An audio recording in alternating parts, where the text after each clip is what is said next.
On today's virtual summit of Change Matters, I would like to welcome an inspiring leader I had the chance to work with and can now call my mentor, German Valencia. German is a former C-level executive with a wide range multifunctional experience spanning the globe and multi-sector companies like Deutsche Post DHL, Procter Gamble, and the US Air Force, amongst others. To me, Herman is a role model of leading and managing large teams across global footprints, getting results, but also bringing people along the journey. He regularly mentors me in my journey of writing a book on the topic, and it is a pleasure to welcome you, Herman, today to this virtual summit to talk about the importance of leading change.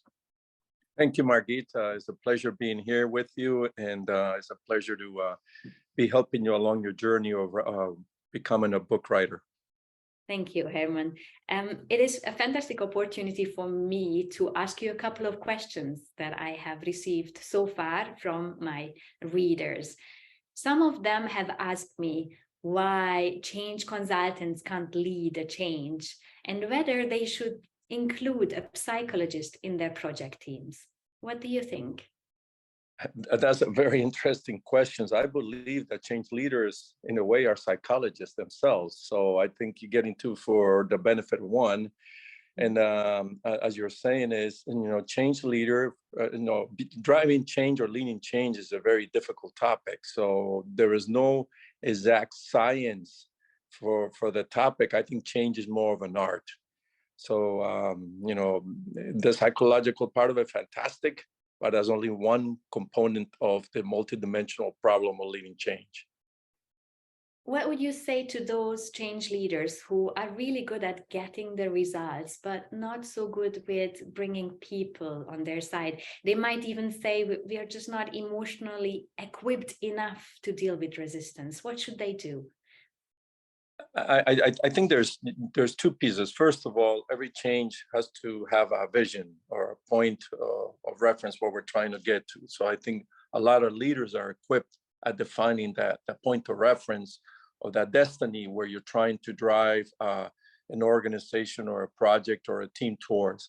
So that's one side of it. I think the other side is you got to have and you got to be able to bring the people along. And the way you bring people along is through a lot of human connection, a lot of human interaction.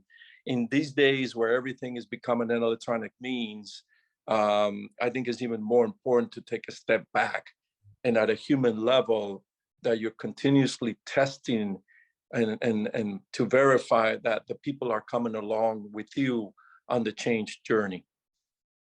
From a practical point of view, Herman, could you give us just maybe 3 examples on how you built that human connection when you were leading major transformational programs? I think, first of all, every human interaction needs to be a moment of truth. As small as it may be, I think it needs to be something that's impactful to both. The bulk of that responsibility is with the change leader. It says remembering the person, remembering what's on their mind, hearing what the person has got to say to bring them along. And I think there are many opportunities to have that human dialogue, that human interaction. So that's one aspect of it. The second aspect of this change communication challenge is when you're in a group setting, you got to make sure that you're talking at a language or using the audience as your sounding board. The communication is not about you being a change leader. The communication is about them. Are they on board? Are they understanding the message? Are they willing to come along with you? Have you convinced them to come along with you? So I think that's sort of the second aspect, still at a human level. And I think the third aspect is more like complemented by, the electronic communication, the short videos, the little, inspiring messages that you can do either through a video, through some type of written electronic communication. But I believe that should be the last resort. So I think, again, to summarize, the first level needs to be at a basic human interaction level, 2 people engaging. And the bulk of our responsibility is with the leader. The second one is at a group level, whereas as a change leader, you have a sounding board of the people in the organization you're trying to move along, making sure that your communication is simple, friendly, non-threatening for them to come along. And then the third one is the more complementary one, which is the traditional electronic type of communication, whether it's a video, whether it's written, whatever that means is, but it should be the last resort. I'm really delighted to hear you said that, the number 3, because so many people I have had the chance to work with, they said, we just need a comms plan, someone who knows how to write newsletters and get really good town hall notes and PowerPoints ready. But you're right, it's about the moment of truth, the true connection with the people, and also really using the right language and understanding them, what convinces them, what makes them resist. That are prerequisites to be successful with any communication plans that experts can put together. Thank you for that. A few weeks ago, I asked people in my network, what does keep you awake at night when you are leading a change? And I got a quite interesting question, which was, how do I get everyone invested in the change when it seems that only shareholders are the ultimate winners? What would you say? I think there is a paradigm shift that is gradually going on, and I think this paradigm shift kind of started before the pandemic, and it's kind of accelerated throughout the pandemic. That is no longer about the shareholders that can be perceived as the winners. I think everybody needs to see themselves, all stakeholders needs to see themselves as winners. If you're not able to get all stakeholders to see themselves as winners, I believe that the change endeavor will have an impact, but it won't have that broader impact that is intended to be. So I think it's very easy to get caught up with the shareholder aspects, but I think there is a shift, as I mentioned, that everybody, internal or external to an organization, needs to be equally seen as benefiting from the change. And if the perception is that they don't, what would you do? If only small shareholders or stakeholders would benefit from it, what would you do then?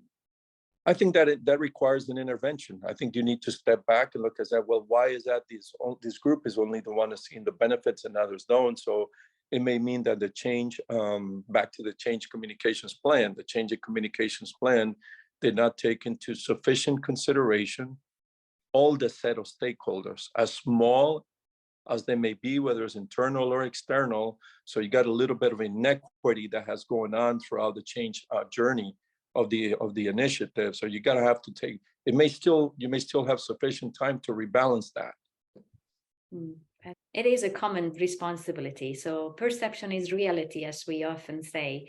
If people perceive a certain change only benefiting a certain group, we again need to understand why they do it and see if we can show them the positive or the benefit, even if it's not evident at first.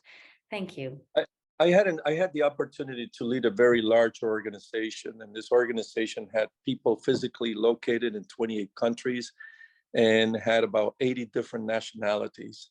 And it took me a long time to understand how could I, as the leader, target that broad set of communication. So, and again, and this had different levels in the organization, again, different cultures, different geographies.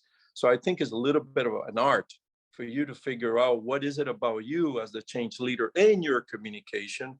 What are you doing that the message is broad enough, that is reachable to everybody else, and that everybody sees themselves benefiting from that. So there's not again, I keep repeating, is an art, and every organization has its own ways of doing things. And as the leader, I think it's your responsibility to create that magical point, that magical art to get that change message across. It is an art. It is common sense in many ways, but not always common practice, isn't it? I'm actually wondering if you could tell me about a time when a radically different idea was presented to you and you accepted it. So a radically different idea was presented to you and you accepted it. I would like to find out, what was it about the proposal that you made accepted, and what were you looking for? Yeah, and I think back to the point on selling, I remember many years ago, I was traveling to, I was working on a change endeavor, part of a transformational team. And I was walking through an airport in the United States, in the state of Kentucky, Lexington, Kentucky. And as I was walking through the airport in the hallway, I saw this banner, changing pose is change opposed. And this happened about 35, 40 years ago. And to this day, I still remember that hallway, that banner. I think in my initial days as a change leader, I was trying to sell. And by selling it, I was imposing the change. I didn't know how to get people to come along with it. So this banner, just kind of summarized it for me. Change imposed is change opposed. And as a leader, I needed to find a way to get people, number one, I needed to stop imposing, because the more I was imposing, the more they were opposing. And two, I needed to find a way to modify or change the way I was communicating to get people to believe that the change was the right thing to do. When you can see people come to you and speak to you about an idea they have and the conviction is there with them, and you can just see the sparkle of what they're wanting to do in their eyes, you just got to go with it. You just got to go with it, to saying, hey, this person is really, this means something significant to them. Let's do a little bit of an implication or a risk assessment about it.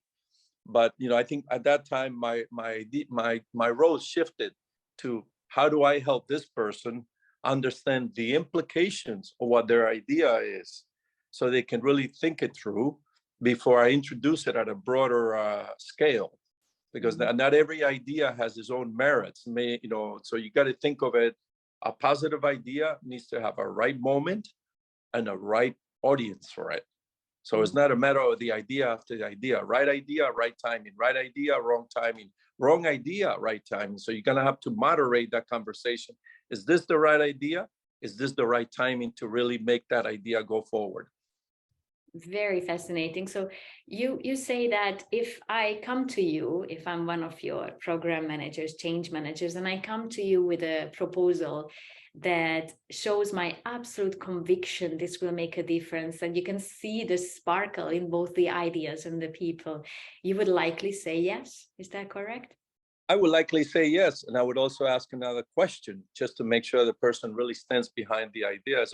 Are you willing to be fired over that idea? And if the person says yes, that's the test of conviction. Basically, it's encouraging this person and the people who are in similar shoes is to really dare to risk. If you have the sparkle and conviction, dare to risk it and find a change leader who builds on that. Thank you very much for your words of wisdom, Herman. I think just by addressing these three pertinent questions, you give us a little insight to how we can lead changes better and how change matters. Thank you very much, and I look forward to a continued discussion on this topic. Thank you, Margit.